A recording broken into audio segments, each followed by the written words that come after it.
Então, você tem uma descendência que vai passando de Adão, Noé, Abraão, aí depois você entra no Egito, você entra na Grécia, você entra em Roma, você entra na cristandade, você vai chegar na maçonaria.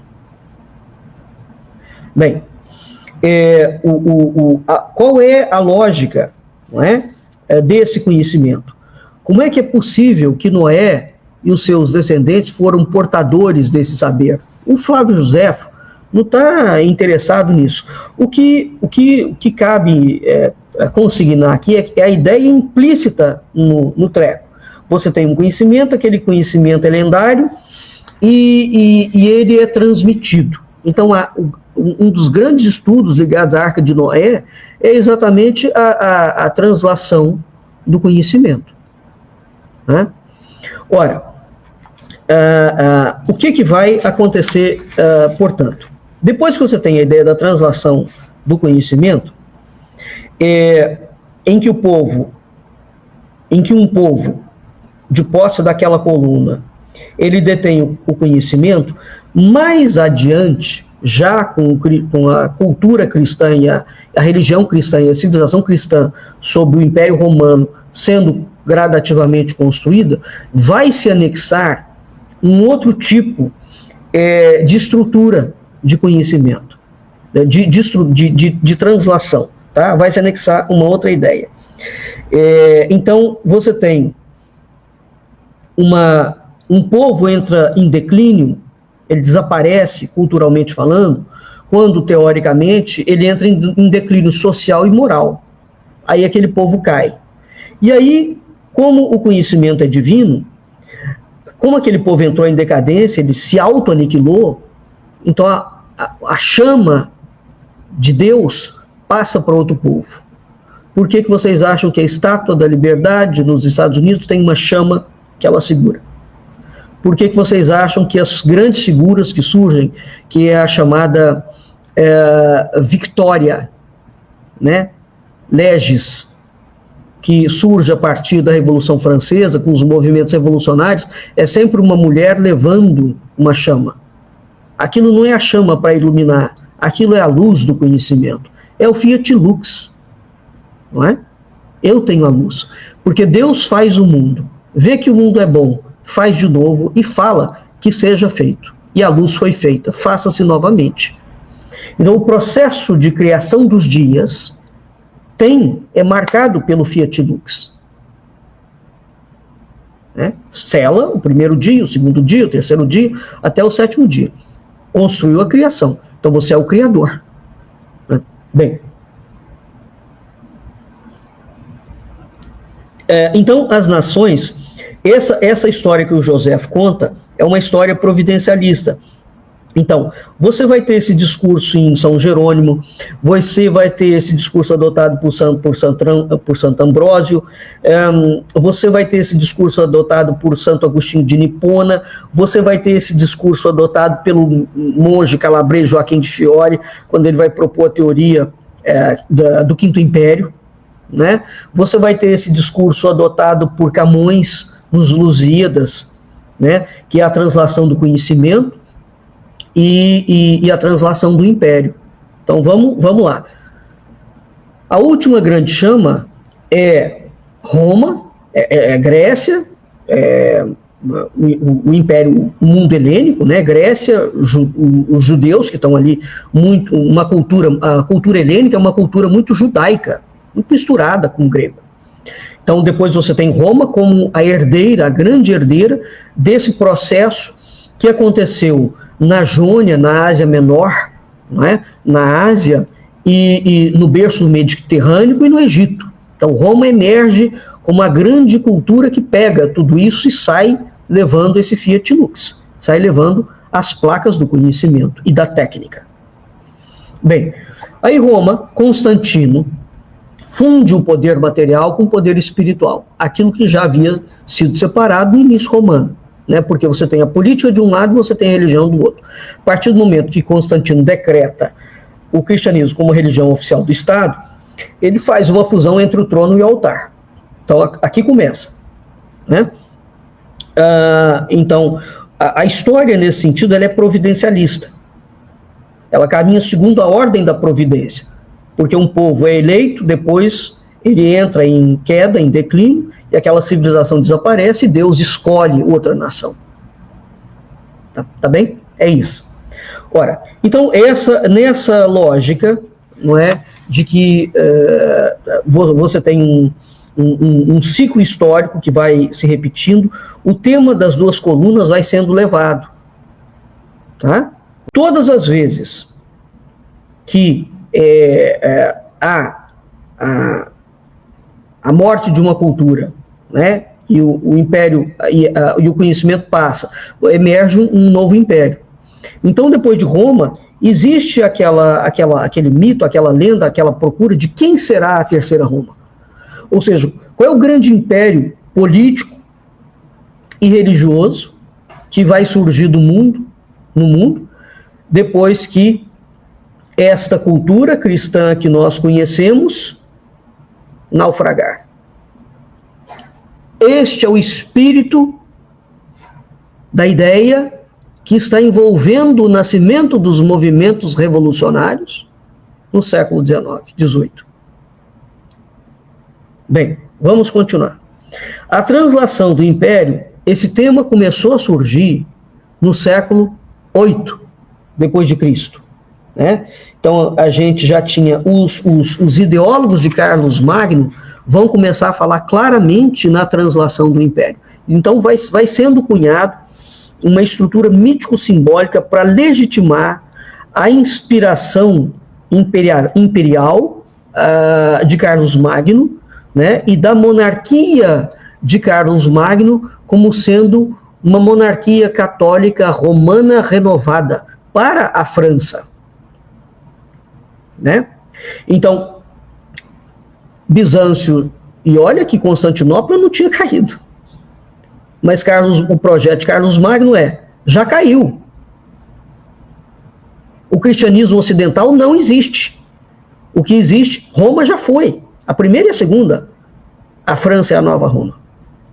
Então, é aqui que começa o processo de Carlos Magno. E uma outra repactuação com a Igreja Católica, evidentemente, na monarquia francesa. Então, o Carlos Magno vai fazer uma grande propaganda no sentido de fazer coincidir que a pessoa dele é um Messias e que a autoridade moral dele coincide temporalmente e geograficamente com a autoridade do poder espiritual. Ele é uma autoridade temporal, existe o papado, existe Roma, e ele faz coincidir, essa é a propaganda do império. Então vamos entender o que é um império. Um império é quando você faz coincidir na pessoa do imperador o poder temporal e o poder espiritual. Quando se fala que Portugal foi um império, não há esta coincidência na figura do imperador português. O imperador português não é um imperador franco. Ele não é um imperador alemão. Ele não é um imperador inglês. Ele não é um imperador romano. Portugal tem uma trajetória muito diferente de tudo isso que eu estou falando para vocês. Embora o nome seja o mesmo. Tá claro? Bem, então, a ideia de que a política só pode ser harmonizada, independentemente das fronteiras geográficas, se você tiver o poder da Terceira Roma manifesto, onde o poder da Terceira Roma, por autoridade divina,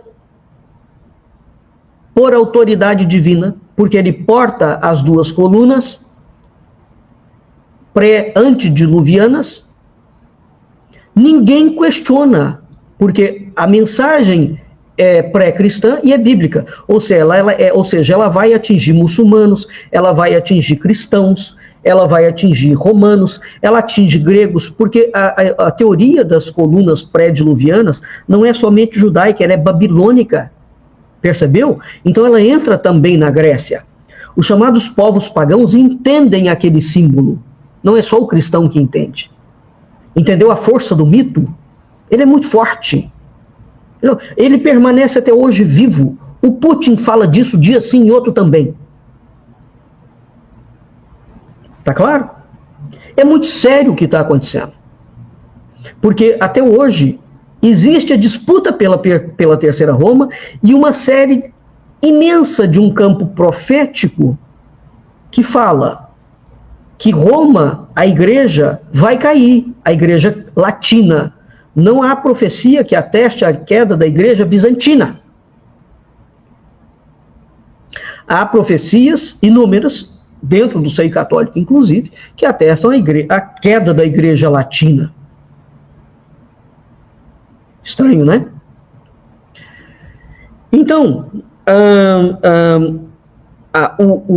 a Terceira Roma, uma vez identificada, ela passa a ser o poder temporal que vai reger o destino do mundo, que vai reger o destino dos povos, que vai reger o destino da nação, porque aquele poder é emanado diretamente de Deus. Não se discute isso, né? Então, ele vai decidir absolutamente tudo, ele vai premiar e ele vai punir, ele vai julgar, etc. Não é? Ora, por exemplo, esse assunto da translação do Império começa no século VIII, com Carlos Magno. O que vai acontecer mais ou menos? Existem alguns pensadores greco-latinos que falam que as artes, as chamadas 7 artes liberais, portanto as artes do trivium e do quadrivium, vocês já devem ter ouvido falar sobre isso, que vai compor a tão famosa escolástica, não é? A escolástica medieval. Então, alguns autores falam que as 7 artes liberais procediam de Zeus ou de Júpiter. Zeus é um nome, um é grego, o nome é grego, o outro é romano, né? Para os autores judeus cristãos, eles procedem de Moisés, ou eles procedem da Caldeia, né? De onde eles foram transladados ao Egito. Por exemplo, como está nos Atos dos Apóstolos. Tá claro? Então, os antigos consideravam Hípias, por exemplo, que foi um contemporâneo de Sócrates, como o fundador do ensinamento baseado nas 7 artes liberais. Hípias, não é Sócrates. E não é Platão, né? Em Sêneca, por exemplo, numa epístola dele, nós vemos um chamamento às 7 artes liberais e o estudo clássico disso. Em Cassiodoro, na obra das instituições, nós também vamos ver isso. Então, veja, nós temos autores pré-cristãos, nós temos autores cristãos, nós temos autores filósofos gregos, né? Cada um deles vai dar uma vertente diferente. O fato é o seguinte, já existe aquele negócio que está sendo chamado de arte liberal. É isso que eu quero que vocês gravem. Tá? Então, aqui é que entra uma questão. O que é essa arte liberal? Essa arte liberal, ela existe desde o princípio do mundo como posse da Pistis Sophia, ou como posse do Espírito Santo, ou como posse da sabedoria divina. Pegou? Problema? Bem, então, você tem as colunas do conhecimento. Foi gravado um conhecimento ali, nas colunas. Esse conhecimento está gravado, além de um outro conhecimento, você tem a sabedoria das artes liberais, que é a sabedoria de Deus diretamente, ou do Espírito Santo, ou da Pistis Sophia, que é um grande tema de uma heresia, digamos assim, ou de um gnosticismo. Tá claro? Bom, então o nome, essa arte liberal, ela existe, em primeiro lugar, dentro da Bíblia. E ela existe na literatura filosófica. Portanto, é um conhecimento divino. Com esse nome, arte liberal. O nome liberal, ele tem várias explicações. Por que ele é liberal? Ele é liberal porque, em primeiro lugar, como ele é divino, ele não está submetido ao tempo. Ele liberta, né? E ele não está atrelado a dinheiro. E, ao mesmo tempo, o homem que porta o conhecimento, ele torna-se liberal. Ele está liberto. Há inúmeras imagens do homem, a alma humana é sempre alada. Então, esse homem, quando ele está de posse dele mesmo, do seu ser em plenitude, ele é um ser que voa. Ele é um pássaro em voo. O problema do voo de todo pássaro, se você está nas alturas, se você tem medo da queda, olha Lúcifer, da vertigem, e ao mesmo tempo, o ser das grandes alturas se sente atraído pela queda, pela vertigem, pelo pecado.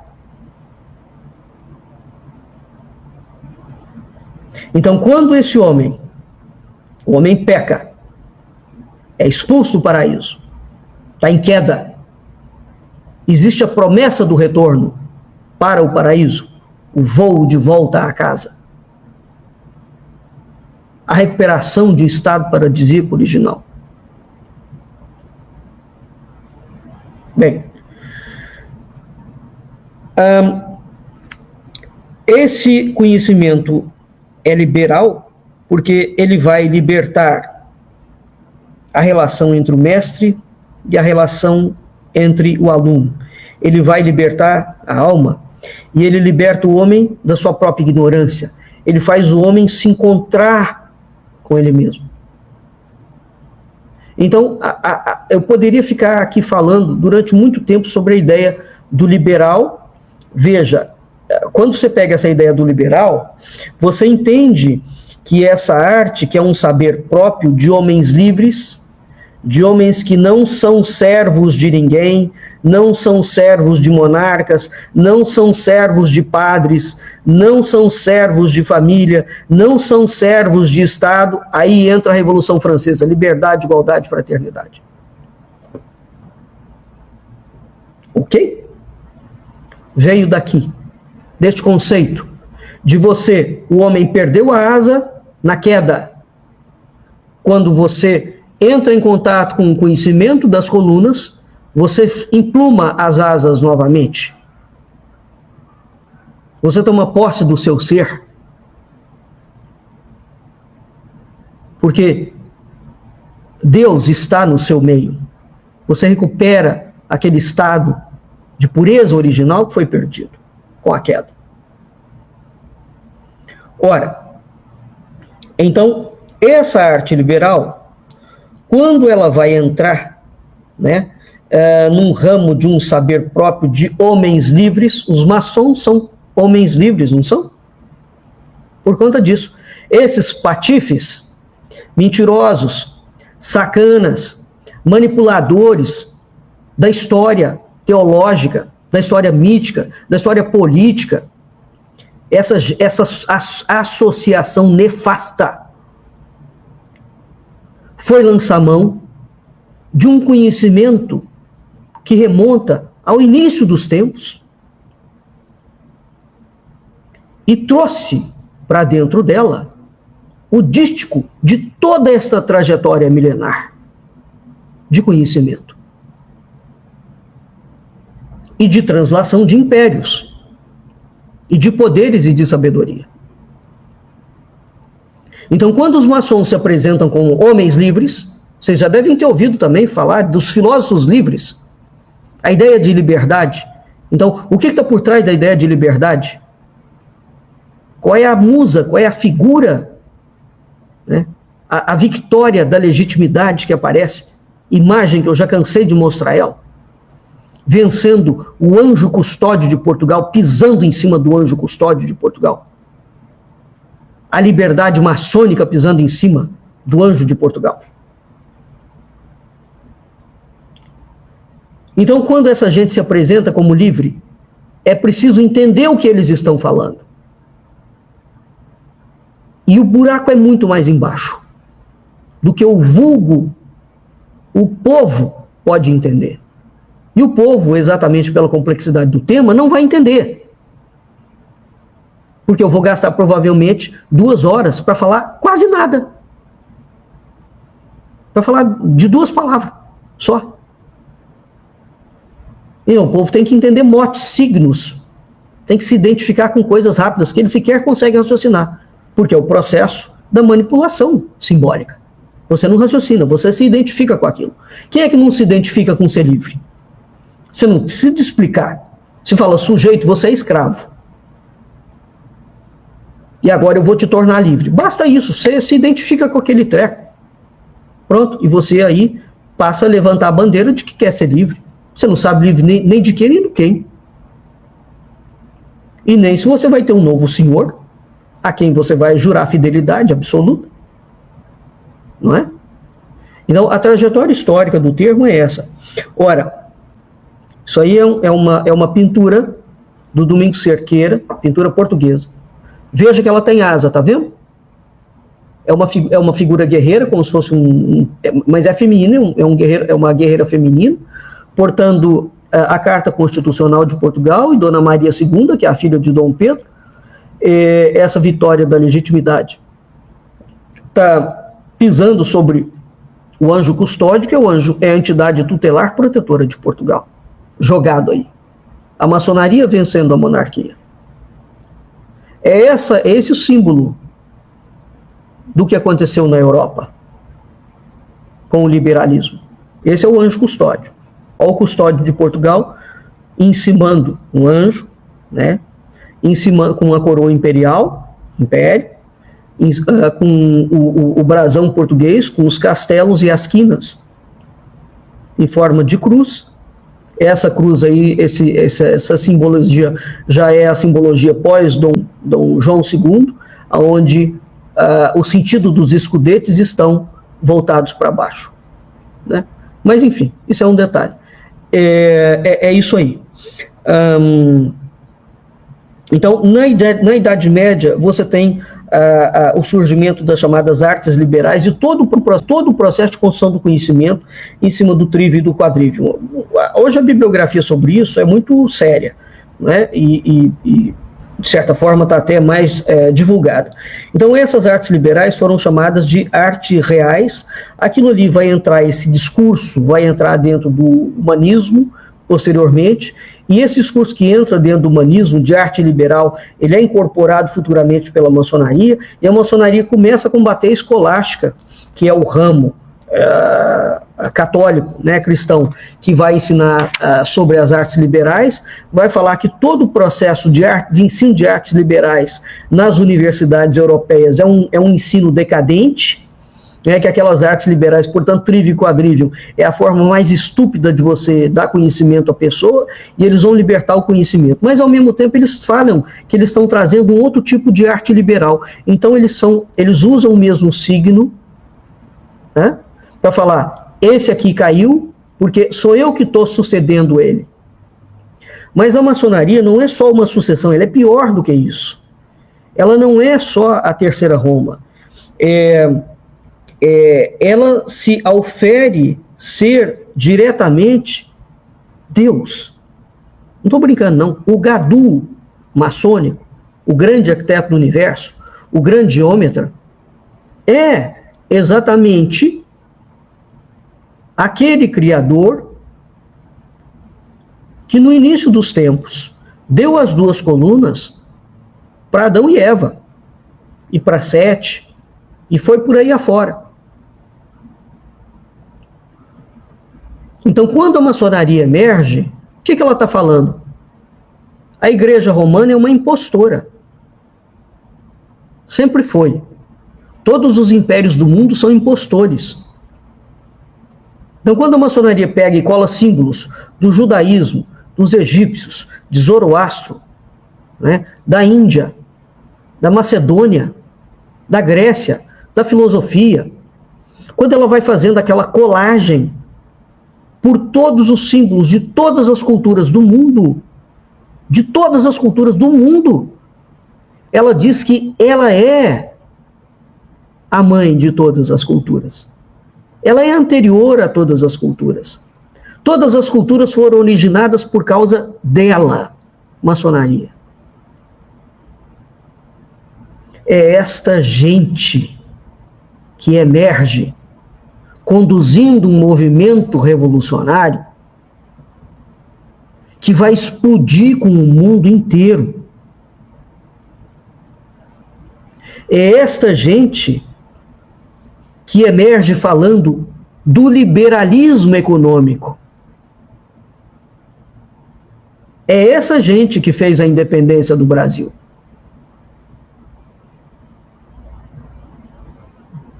É essa gente a quem Paulo Guedes está ligado, Bolsonaro está ligado, os militares brasileiros estão ligados. A esquerda bancária internacional está ligada, dos Rothschild.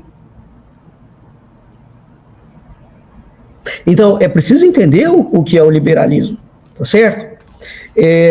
Aí você tem não mais uma mera disputa, nós não estamos mais no campo da disputa de qual é a cultura que vai suceder a outra cultura, que vai ser a terceira Roma. A maçonaria, quando se lança, e a sua propositura cosmopolita, ela lança-se em cima de temas legendários, de uma tradição, não é? Baseada na tradição de todos os povos, captura os mitos e os símbolos de todos os povos e se apresenta a ela como sendo simplesmente não uma ordem esotérica, uma sociedade iniciática. Ela é a ordem de Deus manifesta no plano terreno. Nenhuma religião do mundo ousou, até hoje, no século XXI, fazer tal coisa.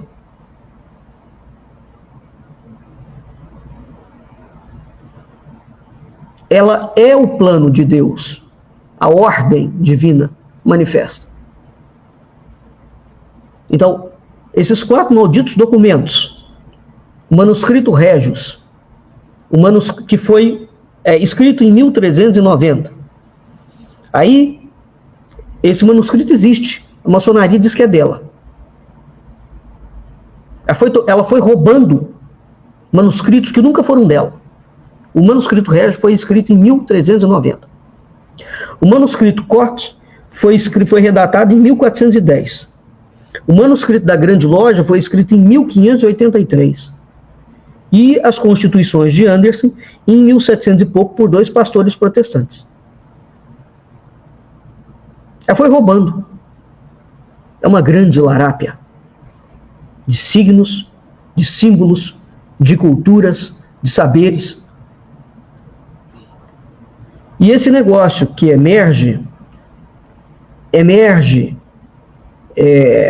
com uma rede de contato internacional poderosíssima. E o mundo, a partir daquele momento, portanto, da emergência daqueles poderes, tudo que existe passa a ser considerado um grande projeto econômico. Então, quando a gente fala em nova ordem mundial, o desenho da reestruturação planetária, baseado na matéria e baseado num governo invisível que não está ligado a nenhuma cultura e que é anteriores a todas as culturas, isso é o discurso dos movimentos revolucionários do século XVIII. Tá claro?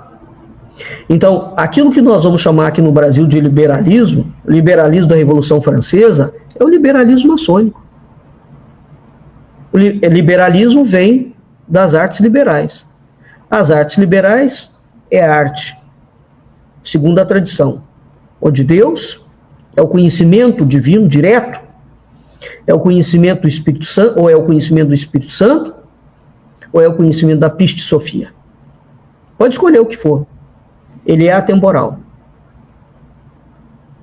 Tá claro? Então, este liberalismo, que vai, portanto, analisar o Estado, analisar as religiões, analisar as culturas e falar o seguinte: o Deus que vocês acreditaram, independentemente da religião de vocês, está errado. O mundo que este Deus criou tem uma falha. Eu sou o verdadeiro Deus e eu vou reconstruir o mundo num sentido técnico, num sentido científico, num sentido econômico, num sentido biológico, num sentido social. A partir do século XVIII é que vem verdadeiramente todos os projetos, todos, de manipulação social, de construção biológica da humanidade. Nunca antes da emergência dessas sociedades secretas e dos projetos cosmopolitas do século XVIII, houve essa propositura. Uma coisa é você ter guerra entre nações. Outra coisa é você falar, tá tudo errado. E quando eles falam que tá tudo errado e que eles vão destruir o mundo para reconstruir, isso não é uma força de expressão, é um projeto fático. Isso vai ser feito por meio de guerra, isso vai ser feito por meio de assassinato. Tem 4 lemas na Revolução Francesa. O quarto, eu fiz inúmeros posts e programas de rádio sobre isso. Ninguém fala nele. Tem os 3 mais conhecidos: liberdade, igualdade e fraternidade. Qual é o quarto? A morte. Liberdade, igualdade, fraternidade e ou a morte. E ou, não tem saída. Então você vai conquistar a liberdade, a igualdade e a fraternidade através da morte. A morte, para você matar, você tem que eleger um inimigo. Ele é físico, ele não é filosófico, ele não é abstrato, ele é físico. Você vai pontuar o inimigo, você vai eleger qual é o inimigo e você vai abatê-lo. Fisicamente, moralmente, espiritualmente. É um tipo de guerra diferente. As guerras por conquistas e por territórios que foram feitas até o século XVIII, XIX, é uma coisa. As guerras que são feitas depois do liberalismo maçônico e os estados-nação que surgem depois do liberalismo maçônico são outra coisa. Muito diferente. Tá claro? Bem, ô Márcio, estou falando aqui há quanto tempo, que eu já nem sei mais. Estamos com 1h46 de live. Nossa Senhora.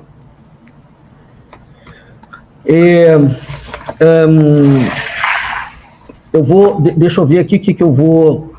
O pessoal está muito cansado aí? Eu acho que não. Tá chegando mais pessoas para assistir a live. Eu acredito que o pessoal tá gostando muito, tá muito interessante. Bom, agora, então ficou mais ou menos clara essa trajetória da maçonaria até se apossar das artes liberais.